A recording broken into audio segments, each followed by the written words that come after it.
Everyone, সকাল সকাল ঘুম থেকে উঠে ফোনটাকে একটু চার্জে বসিয়ে নিলাম। এরপর রেডি হয়ে বেরিয়ে পড়লাম পড়াতে যাওয়ার জন্য।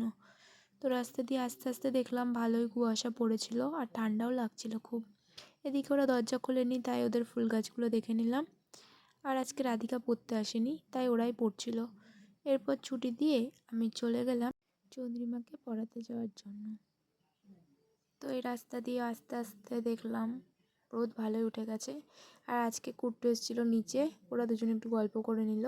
এরপর ও নিয়ে আসলো চকলেট দেখানোর জন্য আমাকে। কিছুক্ষণ পর বই টই পড়ে কান্নাকাটি শুরু করে দিল, আমি পড়বো না। আর বৌদি নিয়ে আসলো চানাচুর মুড়ি আর চা। তো সেটাই খেয়ে ওকে পড়িয়ে বেরিয়ে চলে আসলাম বাড়িতে এসে দেখি একজন এসেছিলো সেলাই করতে দিতে। আর এদিকে দেখো আমার মা উনুন বানাচ্ছিল। দুপুরে স্নান করে ভাত খেয়ে একটু লেবু খেয়ে নিলাম। এরপর রেডি হয়ে বেরিয়ে পড়লাম পড়াতে যাওয়ার জন্য। তো এখনও স্কুল হচ্ছিল, তো ওদের বাড়িতে চলে আসলাম। আর এদিকে রাহুল পড়তেও বসে গেছিলো। আর ওইদিকে আর একজন আসছে নাটক করতে করতে।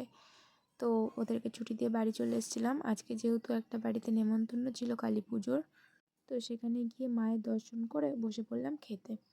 তো এখানে দিয়েছিল নান, পুরি, চানা মশলা আর ফ্রায়েড রাইস আর সয়াবিনের তরকারি দিয়েছিল, আর চাটনি, পাঁপড়, মিষ্টি। সেগুলোই খেয়ে বেরিয়ে চলে আসলাম। অনেক লোক এসেছিলো আর এখানে রান্না হচ্ছিল। তো খাওয়া দাওয়া শেষ করে সবার সাথে গল্প করে মাকে দর্শন করে চলে আসলাম বাড়ি।